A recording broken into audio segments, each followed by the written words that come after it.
name is Tommy Peachy, and I am a financial consultant. Married, we have a 3.5-year-old toddler named Tommy. I carry every day. Every day. The only time I'm not carrying is when I'm at a facility or a location where by law I can't carry. All right, so with Tommy being an everyday carry kind of guy, and has taken some additional training out and above the concealed carry permit pipeline, as I like to call it, whatever you got to do to get your permit, and then that's it. I decided that this being season 2 of Finding Fearless, we need to have some new tricks up our sleeve. So he may think he's got it on this little run, but we got some surprises coming afterwards. So he better keep his head up and on a swivel as we're coming. All right, man. So here's a scenario. You heard something wrong with your car, and you're just going to get out and check it out, and see what happens. But check your car. Gotcha. Okay. Any questions? Nope. All right. Let's do it. Okay.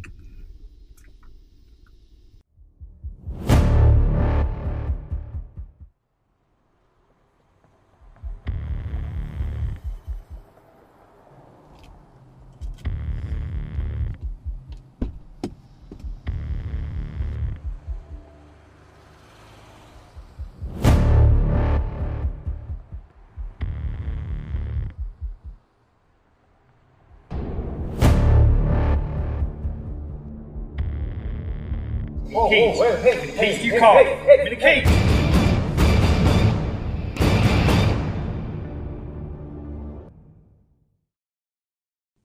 Yeah. Then that happened. Yeah. Didn't see that one coming. What an eye-opening experience to be on my back when all the training I've ever done has been on my feet, and here I'm in a situation that I've never trained for.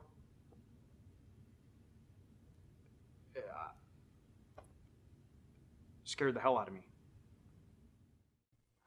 The falling wasn't the issue for me. I mean, that could happen, right? What got me was that basically the fight was over. This is where we have a reliance upon a tool, the gun, and we don't have any ground fighting skills. Obviously, threat recognition right out the door. I mean, he's still looking at the threat, trying to buy time or something. And old Tommy, he decides he's going to have a yard sale at a knife fight. I mean, he just laid out all over the ground. But, he still had options. And all I kept thinking about in that situation was, if that happened in the real world, I might be, leaving my wife and son without a husband and a father. And that's a pretty scary situation. And I take, my right to carry, very seriously, and I train to protect myself and my family. And right there, I was exposed wide open in a situation that I never thought, and that's scary, because what goes through my mind is I'm helpless. I could be dead, and now my family suffers for that. So we got to fix that. Time to take Tommy out to the range, and we're probably going to experience some of the different aspects of what happened earlier. More importantly, we're going to walk him through the steps of how to get from your back up on your feet and into the fight. All right, hey, so we're here at the range. We're a little bit early, so we're gonna run down and give the Springfield XD Mod 2 in 9mm a test run, see how she does. Straight out of the box, never used her before, so we'll see. All right, come on, let's head on down to the range.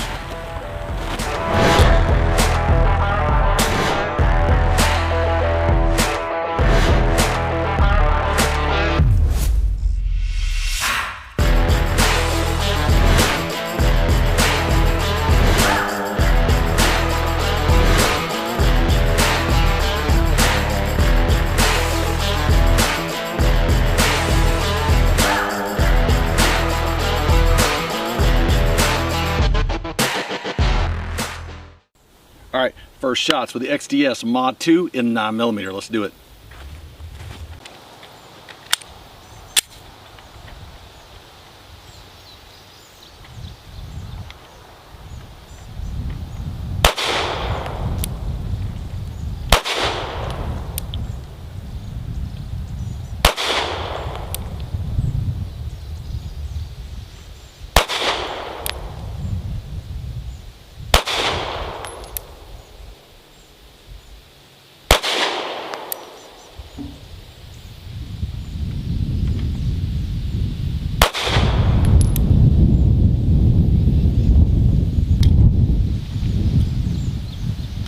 All right, now we'll run extended mag.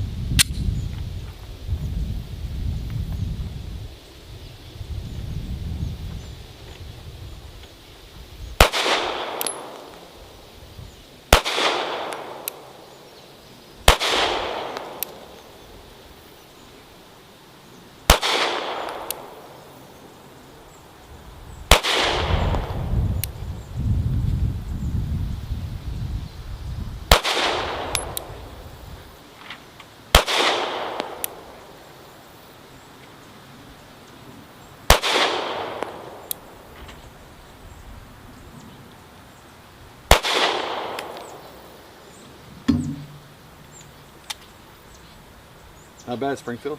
Look at that. Nice tight shot group there for a first run. Well done.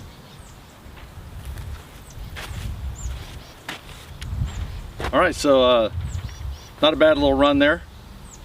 Not too bad on the shot group.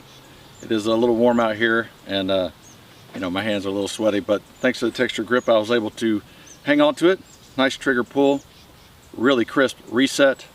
I really like the new sights that they've put on. So it's yellow and I can see it pretty well, and get right back on the target. Hey, all in all, well done. I think you got it right, Springfield.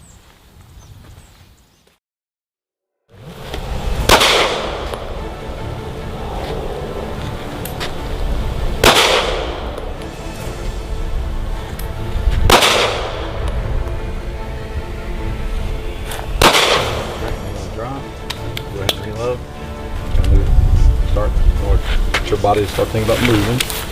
Yep.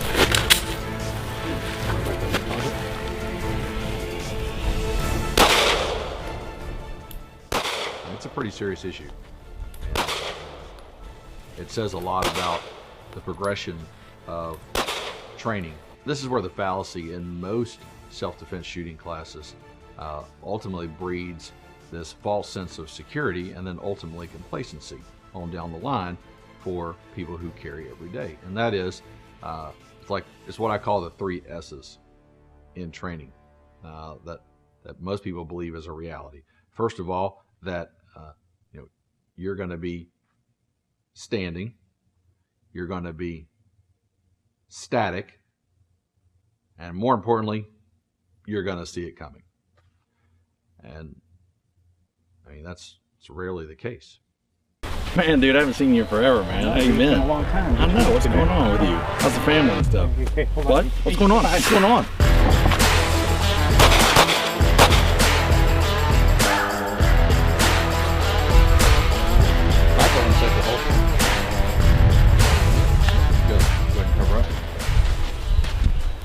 All right, so very, very possible scenario here where we're in the parking lot. You've seen somebody you haven't seen in a while, but then being aware of your situation, you notice something going on in the background. Well, other people may not.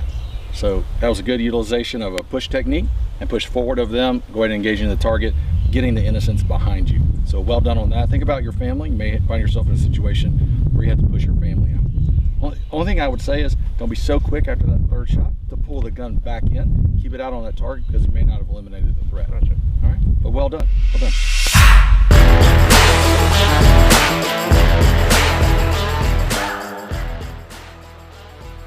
Sometimes you don't know what you don't know.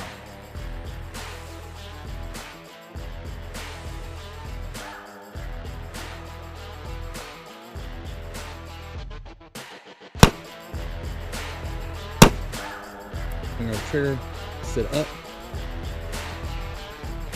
2 more.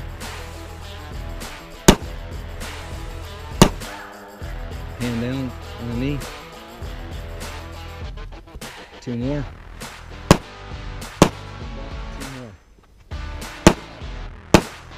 Good. Scan and assess. A lot of people like to armchair quarterback and say, well, I would do this. When in reality, if you haven't been in that situation, you don't know how you're going to react to that situation. That's how I used to be. You know, you get the gun and you think, okay, now that I have a gun and now that I carry, you know, that's the equalizer. You know, everything's gonna be fine, and it kind of gives you that sense of, well, I'm gonna be okay, and that's not necessarily true. Once you've gotten past, you know, your basic fundamentals and gun handling skills, you understand safety, you're carrying on a daily basis, then you've got to start taking that training to the next level and involving you know, unorthodox shooting positions, shooting and moving, shooting and communicating, you know, shooting and having other people shooting bad guys with you, because that very, very well could be the case. But most people haven't ever worked in concert with another guy holding a gun. Hey man, what's going on? I haven't seen you forever, dude. No, dude, what's going on? How's the family, man?